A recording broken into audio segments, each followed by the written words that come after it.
post Chisme with me, she posted the video. Yeah. She posted the video. Tensions is definitely rising. Tea time. Tea time. Tea time, tea time, tea time. We're going to be doing this true crime series. It's going to be Tuesdays. I've been talking about doing this for some time now. So I'm pretty excited to be spending maybe the next hour talking about the case that actually is trending today all over the New York Post, people.com. Every website right now that's based on news has been talking about this case. Oscar Omar Hernandez, he's 13 years old. He was from Lancaster, California. He was a young man who was in love with soccer. It was one of his passions, and he had just gotten to the U.S. 3 years ago. His family consisted of his mother, his older sister, his brother, and his father. Family, friends, anyone who knew this young man, they're saying his passion was completely soccer and nothing else but that. Oscar was actually at a soccer game with his family one day when a so-called soccer coach came up to him and his family and started talking to them, and this coach's name was Mario Garcia Aquino. He was 43 years old. He went up to the family and started talking to the family, befriending them, letting them know that he was a local soccer coach who can help their son excel, get some supplies for his soccer camp, soccer needs, such as jerseys and other things that he told the family he had connections for. And so he told the family that if son would work with him, they wouldn't have to pay. He could just do chores around camp that this guy said he would run, and that way he could pay off any supplies or anything that he would need during the time of being with this coach, Mario. And so on March 30th was when his family had to report him missing. He was said to have gone to visit his coach. For some time, he would go and come back. He would do practices with the coach, and he would have to take public transportation to go see this coach here and there. The parents sometimes would drop him off, but other times they would allow him to go by himself, from what I'm reading here in certain articles.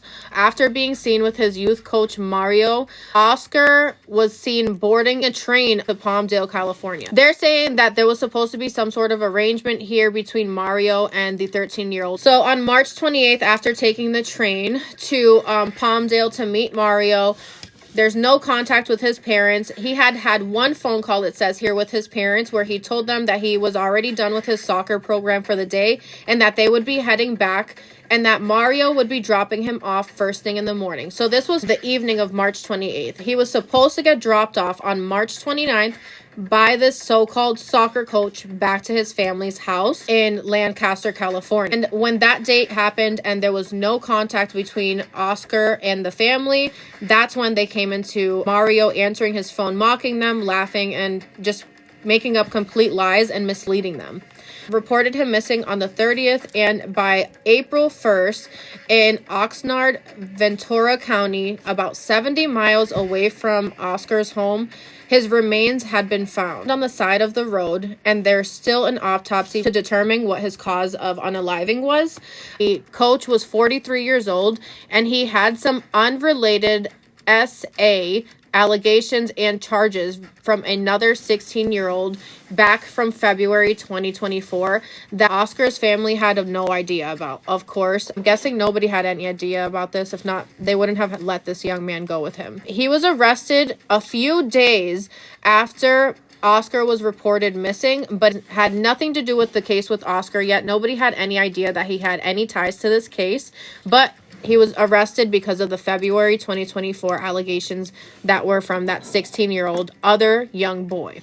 Family reported Garcia misled them about his whereabouts. So they were saying that they kept asking him about Oscar since he was the last person to be seen with Oscar, and he kept misleading police officers and family members as to where Oscar could be. Allegedly, he was the last to have seen Oscar. He was even said to be answering Oscar's cell phone in the time when the parents were calling him and looking for him, and he kept telling the parents that Oscar would either be painting or washing his hands from painting, because like I said before, this coach was telling his family members that he could pay off any services like the coaching or supplies that he would need for the soccer camp by doing chores around his camp and or around, I'm guessing, his home.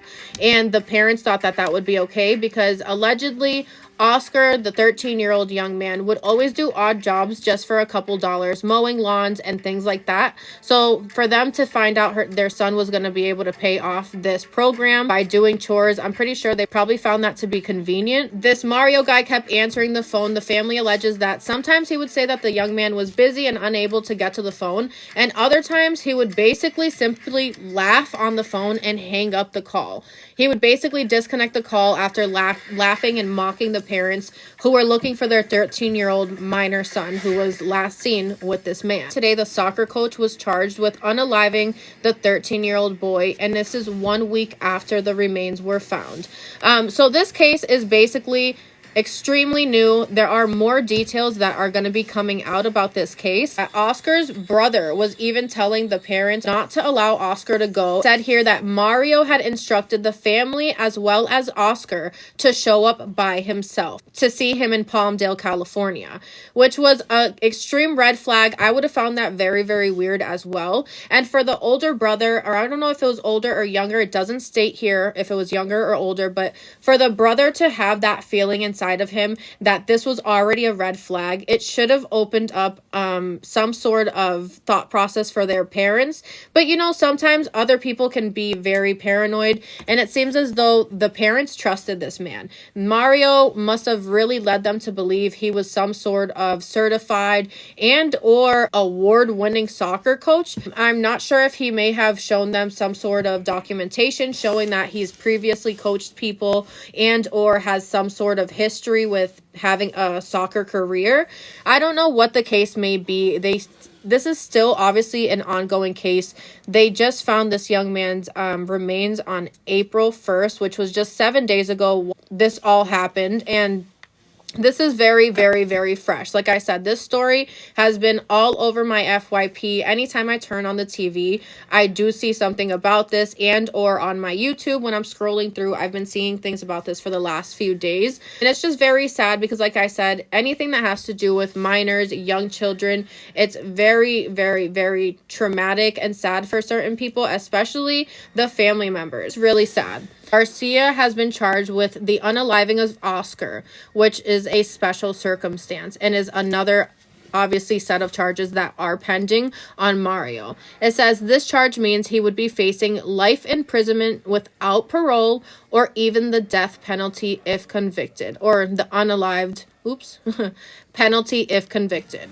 So this being said, it seems as though Mario, the coach, has had a past with SA. He told Oscar's family that he had dropped Oscar off near home, which turned out to be false. Okay, so like I said to you guys, Oscar claimed that on the 29th of March, Mario would be dropping him off at home. And like I also told you, his family was making phone calls to his phone when he wasn't calling them, when he wasn't reaching out, when they had not heard from them, they were calling his phone, which the calls went unanswered until Mario was answering his phone, claiming he was unavailable, like I just said.